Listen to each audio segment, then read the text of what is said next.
Hello everyone, I'm Shannon SLATTON. Every day our news team is out in your community bringing you stories from the place where you call home. Here's a look at today's stories. And remember, you can always find more on our website, ccxmedia.org. In the Brooklands, golf is booming these days. At Edinburgh USA in Brooklyn Park, June was an epic month. We had 7,200 rounds played, which our 10-year average is about 5,900. Records are being toppled as people flock to the links. July has been great as well. So, June was a record month, built on May, which was also a record month. We're seeing record numbers on the driving range as well. This spike in golf popularity has been created by the perfect storm. COVID-19 and a long Minnesota winter had many folks cooped up. When the weather heated up, they made a beeline to Edinburgh. Without youth sports, without some of the other things that are normally take up people's time, they have more time to golf, and I think a lot of people are taking advantage of it. At Edinburgh, new COVID guidelines are in place, with an emphasis on spacing and cleaning protocols. If you want to play, don't delay. Plan ahead. I mean, that's the biggest thing is our tee times are going quickly.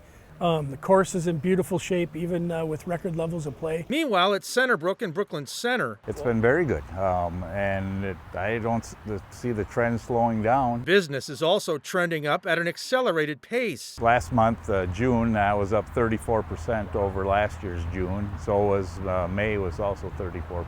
CENTERBROOK is a 9-hole par 3 course with a small footprint. The holes average about 170 yards. At CENTERBROOK, you can get your golf fix without giving up your entire day. It's only 90 minutes to play. We're a niche in that you can get all the golf you want. The pandemic has created a new set of rules at CENTERBROOK, and the course has made some changes. We leave the flag sticks in and no bunker rakes.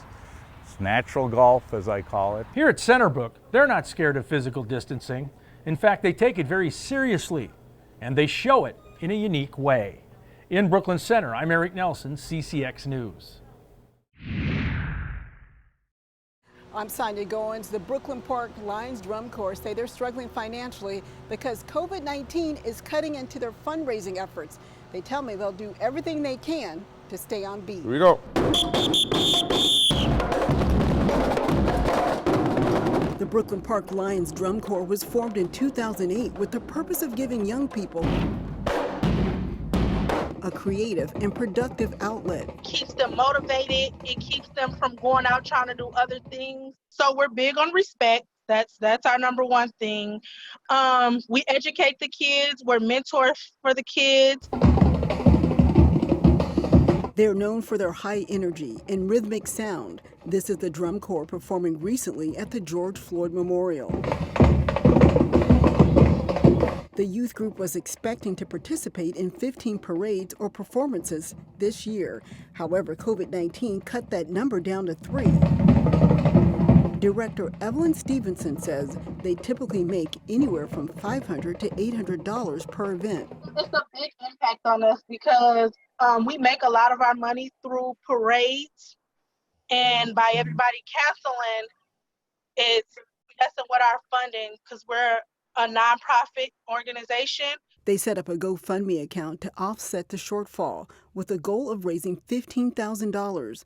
The money will go towards uniforms, transportation, practice space, and competition entry fees. We don't have any type of funding. Nobody, it's just us trying to raise our own money.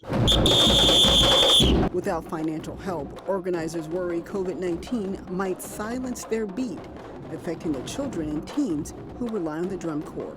Now, if you'd like to donate, check out our social media pages or log on to ccxmedia.org. In Brooklyn Park, Sonya Goins, CCX News. Dear Oprah, growing up in the Midwest, my childhood was amazing. Mary Kay Olson was a happy kid with a carefree life. Everything was perfect until the summer of 1980. That's when Olson was sexually abused by her friend's brother. She was only 9 years old. The thing he told me right before I left was, if you ever tell anybody, I'm going to kill you. Olson harbored bitterness and anger for years, even after the abuser died in a car accident. But in her junior year of college, Hello everybody, I'm Oprah Winfrey. Olson's life took a positive turn. And so I'm watching, and one of the guests said something that literally changed my life.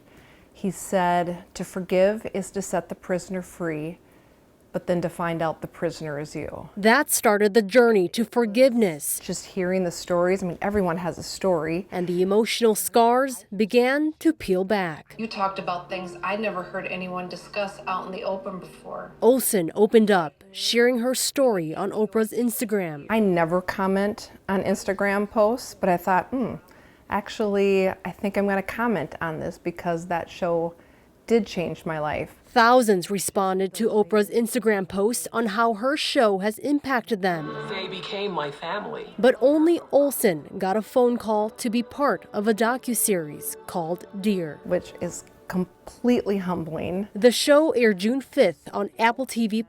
The docuseries profiles icons and the lives they've inspired. The show also featured Olson's nonprofit called Praise Up. I go and travel and speak to women's groups and youth groups and share my story, hoping to inspire other survivors to set themselves free. Frees their heart from bitterness and anger.